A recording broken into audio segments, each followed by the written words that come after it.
Hey y'all, welcome back. This is Real Talk. With real siblings.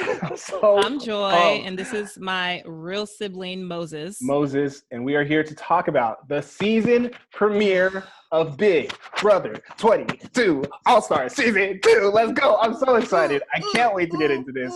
Seriously, this whole day, I was like freaking out. I was so excited. Man. Like, I'd be like, oh my God, I have to get all my work done so I can like watch the BB All-Stars premiere. Like, I was that excited. Oh man. And you know, it delivered. Like, it actually was just as exciting as I had like hoped it would be. Yes. Shout out to Robin Cass. You get so much hate on Twitter, and I'm not explicitly deservedly a part of that, so. But I have sometimes been mad at you in my heart, and I would like to apologize. You did a great job casting this season.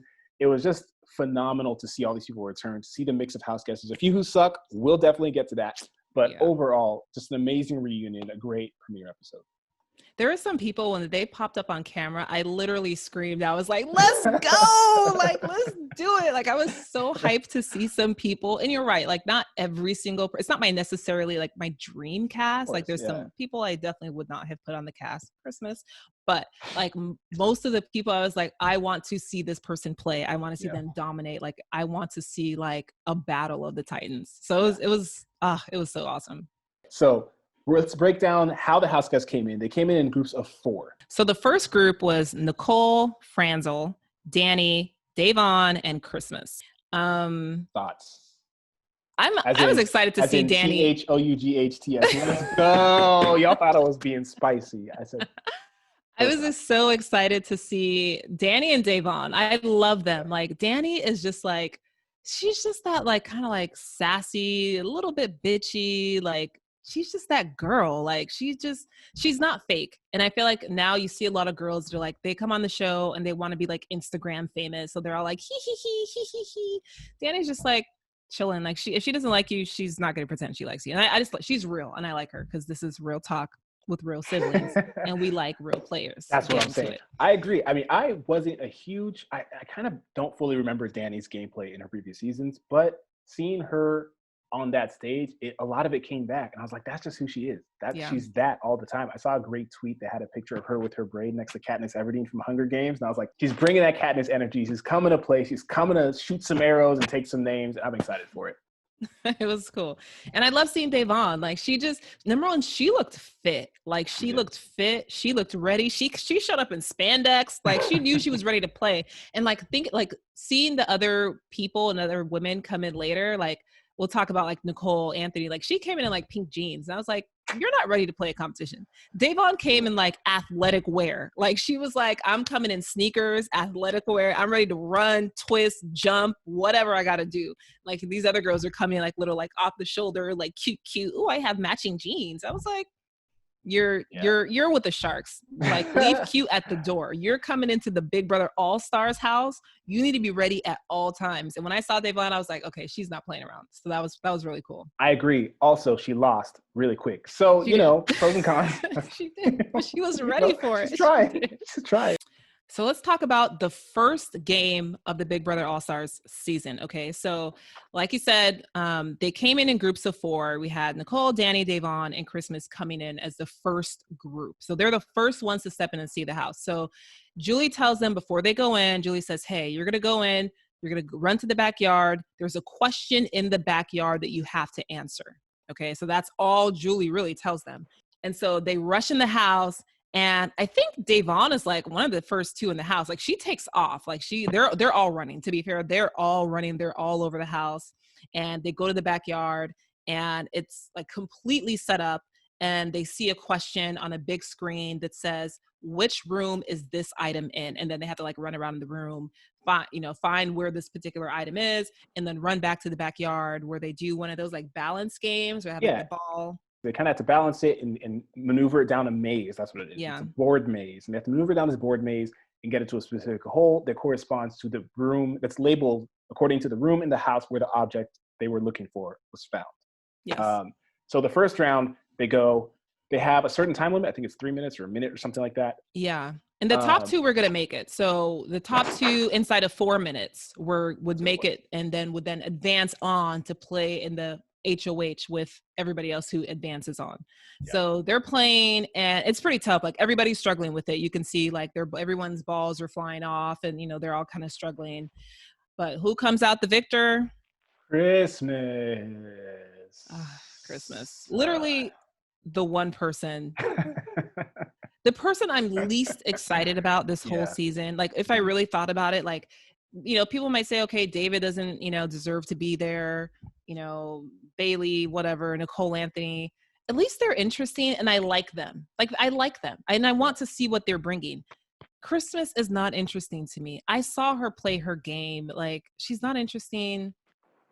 Kind of sad because I remember when Christmas was shown in her season, I was so excited to see a woman who could be a physical competitor for the men, right? Not just mental, not just social and all these other ways, but just straight up physically beat some of the men in competitions. And then she had her leg broken and then she somehow still won that one-legged race competition. It was just the whole season was weird. She acted very strange.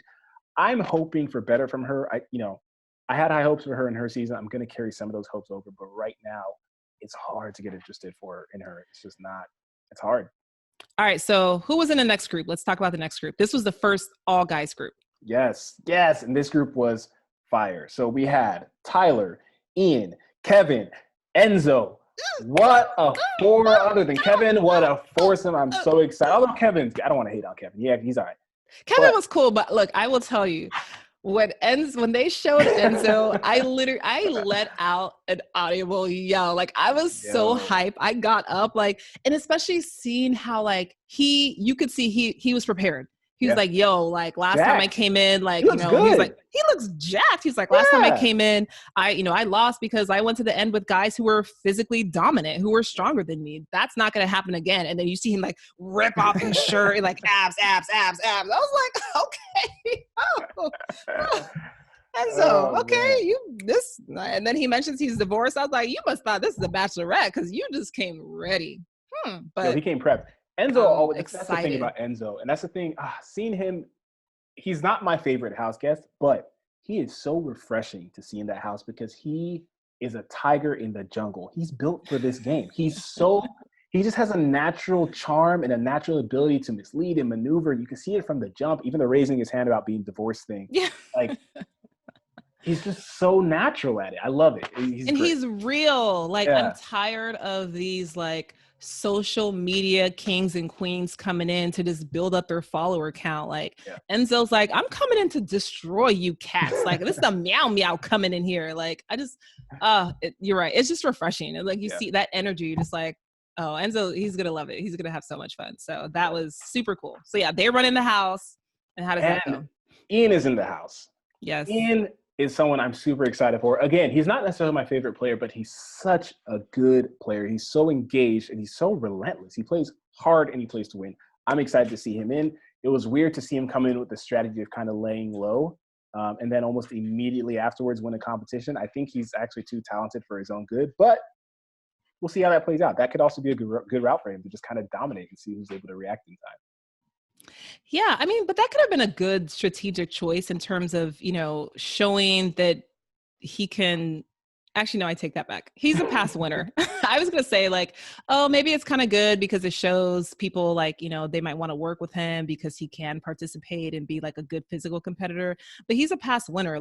People are already going to see him as a threat no matter what. There's only two past winners in there. We have Ian and we have Nicole. So no matter what, I think they're going to have a bit of a target on their back. So he probably should have thrown that pinball competition and just really laid low like he said he was going to. But we'll see.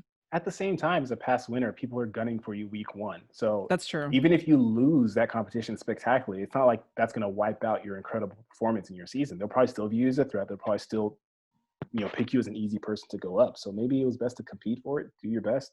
If you lose, it's not like he looks more dangerous necessarily. He already won. So that's true. And this is all stars, so everyone's a threat. Yeah. Everyone's for the most part. We'll get to that. So let's look at the next group of ladies. Who was in that group? Okay, so the next group of ladies was Janelle, Bailey, Nicole Anthony, and Keisha.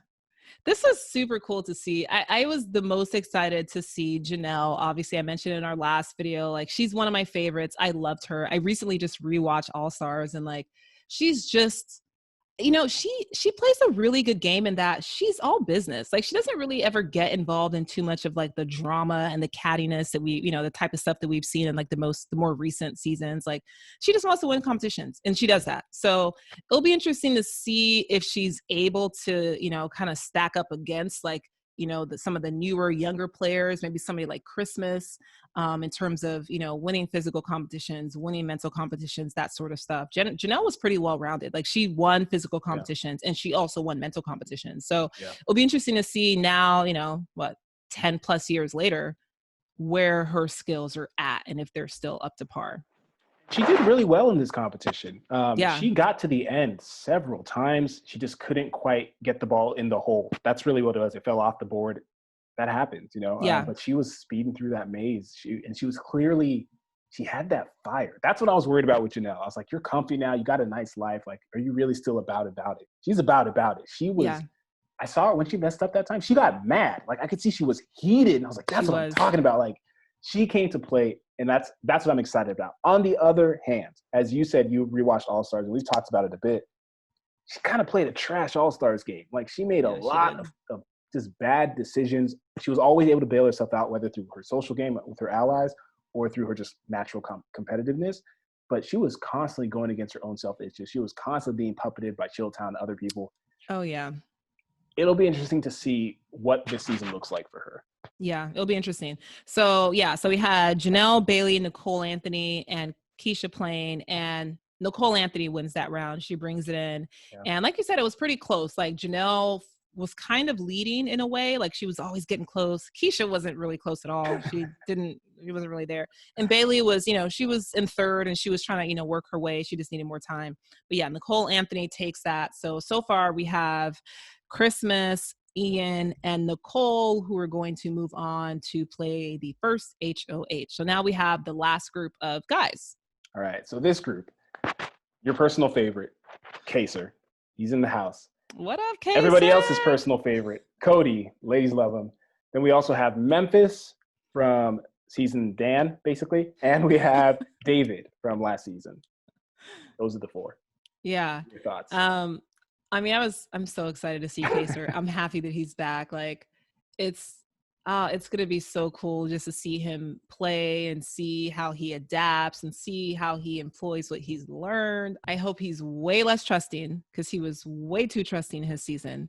And I think he needs to be a little less cocky. I think that was a little bit of his downfall. He's kind of arrogant a little bit, in the sense that he very much underestimates people.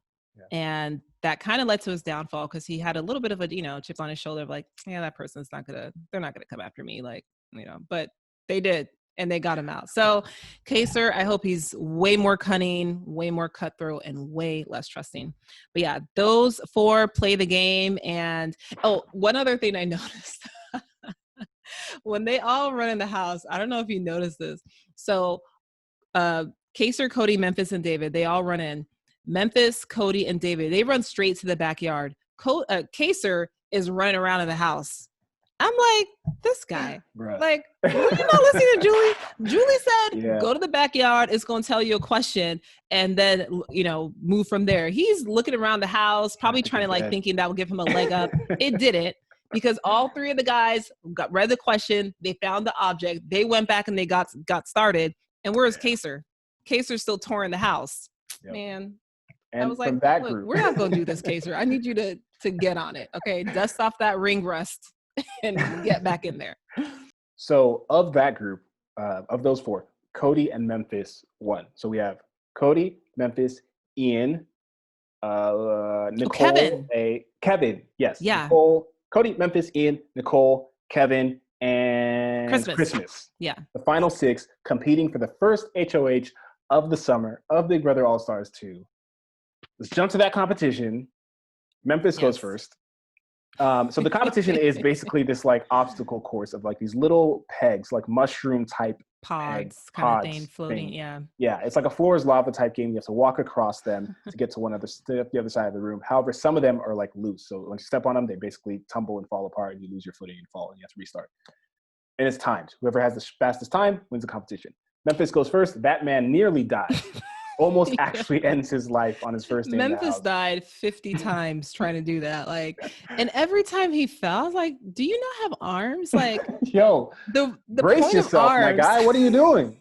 like, he would fall face first, flat, arms just at his side like a jellyfish. I'm like, yo, Yeah, dog, like literally brace yourself. that's Use it. your arms to stop That's your it. fall. Oh man. Yeah. I've already been seeing like stills, like still images on Twitter of him just like just like on the ground. Like, oh man. Just flopping. Uh, Yeah, no, he but he straight had so died. much heart. He did. And he, honestly, okay, so we'll get to, I think he did okay. I really Yeah. do think he did. However, the problem is after him went Cody, basically the professional soccer player, who Yeah. blitzed through that competition. Memphis had 1 minute and 30 seconds. Cody had 20 seconds. Like Roughly. a ballerina. This Not guy even was like comparable. on his toes, just bloop, bloop, bloop, just flying across. I was like, Eased okay. through it. And so after that, the goal, everyone had to beat 20 seconds. They did not. They all timed out. And I think in No. hindsight, Memphis actually would have done decently compared to some of the other house guests. Ian can't throw a competition to save his life. This man came out and nearly beat Cody's time. He was flying across in his first go. He happened He to pick the was, right ones and not step on any that, would have wobbled him off. But he was moving quick. And then he stepped on one, he fell off, he had to restart, he fell off again, he was done. But yeah. I was like, Ian, come on, bro. Like, I don't know what you think is going on with these other people, but they're not doing as well as you. You need to stop. Yeah.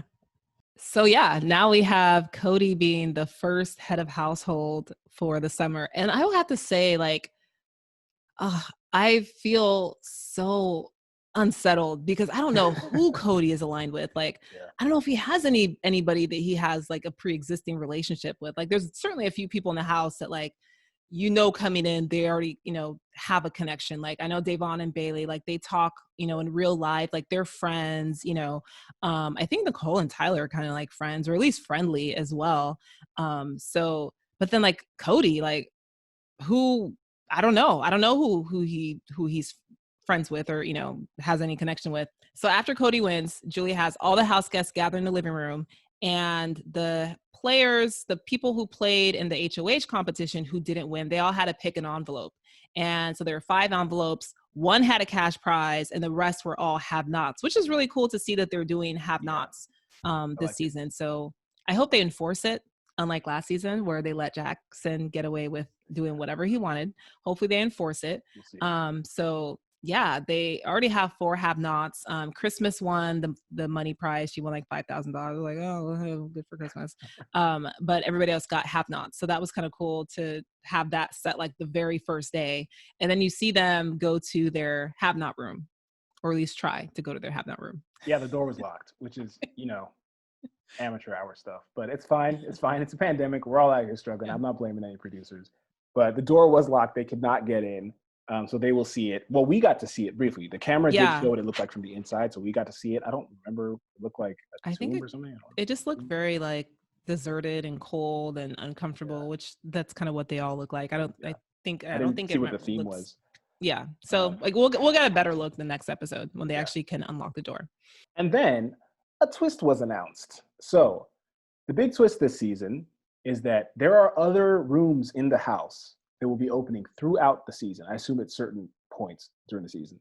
The first one is called the safety room of safety. The safety suite. Safety suite. Yes. Yeah. And guess what?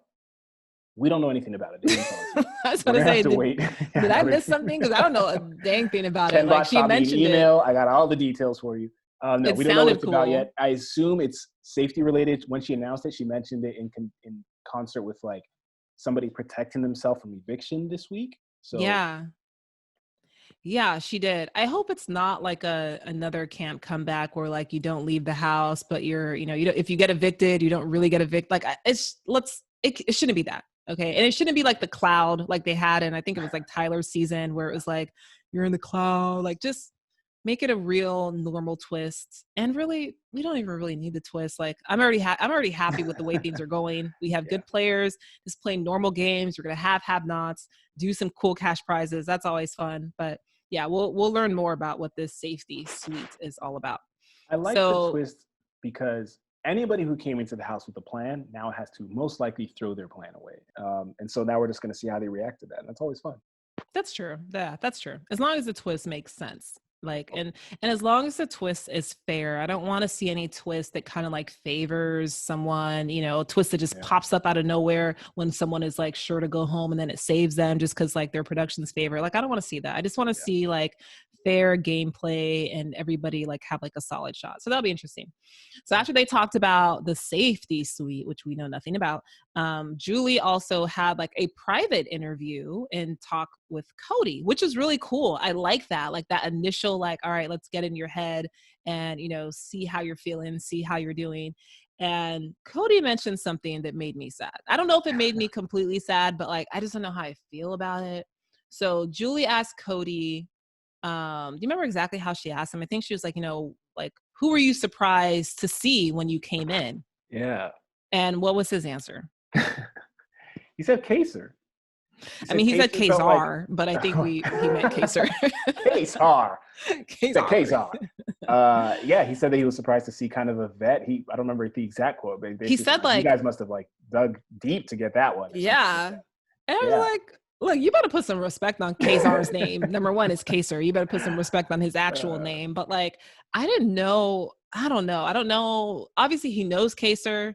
I don't know if he watched his gameplay and he respects him, if he works with him, if he thinks he's a target, if he doesn't like him. Like, I don't know. But I wasn't too happy to see that, like, it seemed like maybe Kaser has a little bit of some target, or at least either a target or a spotlight. So, I read an interesting tweet from somebody that said that, Cody's alignments will probably be Derek's alignments. There's no way Cody went into this without pre-gaming with Derek. Not possible. And so that makes it interesting as to what he feels about Nicole, right? We know that Derek and Nicole are on the outs recently. I don't know how recent that is, if maybe Cody was already in sequester by then, but that could be an interesting dynamic. I really hope he hates Nicole. I really, really hope he targets Nicole. However, also one other thing somebody brought up is that he's obviously Paulie's his brother, and Paulie and Devon were on the same season and were enemies, but probably still talk or at least know each other. There's the wonder if perhaps Cody and Devon might know each other, right? That's a good point. I don't think Paulie and Devon have reconciled, and I think there's a 0.001% chance that Cody and Devon are going to work together. Right. I don't see that happening. I think Devon is going to be like, you're Paulie 2.0 or Paulie 1.0, and I'm good. There's way too many other people in the house for me to align with Paulie's brother. So I don't think Devon is even going to be about that at all. I think that draws some battle lines, because I think Devon came into this house with people she's pretty close to already. And I imagine Cody's coming to the house with people he's at least aware of or knows. And I think we might have camps just drawn along that, who people knew beforehand. That'll be interesting to see play out. Yeah. When you talk about like possible alliances or friendships or connections, after Christmas 1, did you notice like Nicole gave her the longest, tightest hug? And I don't know if that was her like game, like play already, like, okay, let me butter it like up to her just in case she wins HOH. But I was like, if you guys are close, you're doing this in front of Devon, who's like eagle eye, like she's constantly like watching everything. And like, to me, I was just like, okay, they're obviously close. Like she was like, oh my God. And like gave her a hug as if like their alliance had just won the whole game. And I was like, you need to relax. And everybody else kind of, gave just a normal, like, hey, congratulations hug. This is so exciting. So that'll be interesting to see. Speaking of, Janelle and Kaser were very strategically distant. There was a very conscious uncoupling between those two when they saw each other. I was waiting with bated breath to see them like reunite and hug and spin each other, and Janie and Kaser. Yes. And they like kind of gave a cool nod to each other. Janelle went to go hug Memphis. Kaser went to go hug somebody else first, and they hugged each other and kind of like talked, and Kaser like gave this huge coronavirus 6 feet separation distance. It was really interesting. And my initial thought was that they must have had some sort of falling out. But then you texted me. My initial thought was like, ooh, I think they're like, this is their third time playing. Like the first time they were obvious, they got into alliance really quick. The second time they were targeted because they were in alliance, because of how strong their alliance was the first time they played. So when they played All-Stars, like they were already a target because they were a duo. And, when Janelle was a target, Kaser was a target, and vice versa. So when I saw them kind of give each other like the church hug and like the hi, and then talk to other people, I was like, okay, I like this. Like maybe they're trying to like, say, hey, it's been 10 years. Like we're not even that close. Like the guy's kind of annoying and not, put their friendship and their connection and their closeness on display for the entire house to see and target. So I liked it. I'm hoping it's that. I'm hoping it's not that, they've kind of had a falling out, but I think it's strategic. I think it's strategic. So I'm going to cross my fingers and hope for that. So yeah, I mean, that was it. That's the first episode. Like, we've all been waiting and waiting and waiting. It delivered. Julie delivered. She came with the bars and just being all excited, and the players delivered. And oh man, I'm so happy we got an episode tomorrow. Like, I'm happy I barely have to wait. Tomorrow, the next one, or is it Sunday? Thursday night. We're getting a Thursday night episode. I think tomorrow night is nominations. No. Yeah, tomorrow is nominations. Sunday is veto. Let me double check. 2 hours later. Unfortunately, the next episode is Sunday. So we have to wait a few days, which sucks because I don't want to wait. I wanted my Thursday episode. But we have the feeds and we have that's true. Recaps that have been going down. I'm excited to see what's going on already. Like, I know. They're strategizing. Prediction video. We're gonna have a prediction video coming out of all the alliances we expect to happen, how we expect people to perform. We'll give out grades for all the candidates, and we will pick our final 4. And that will be very soon, where we can discuss way more at length with strategy and all kinds of stuff. Our top 4, we're going to have our predictions for you. And we want to hear who are your who are you excited to see? Who are you rooting for? Like, drop a note in the comments. And like Moses said, live feeds are up. So I'm going to be all about that because I have my little 1 month free CBS All Access. So I'm going to be taking advantage of that. Baby. Free Everybody go over and get that free CBS money. It's not money. So we'll be back next week with your update. We're going to talk about everything that's happened. We're going to give you the state of the gameplay, what's going on, who's been nominated, and we're going to give you our predictions. So tune in, hit that like, hit that subscribe, drop a comment. Please. And we'll see you next week.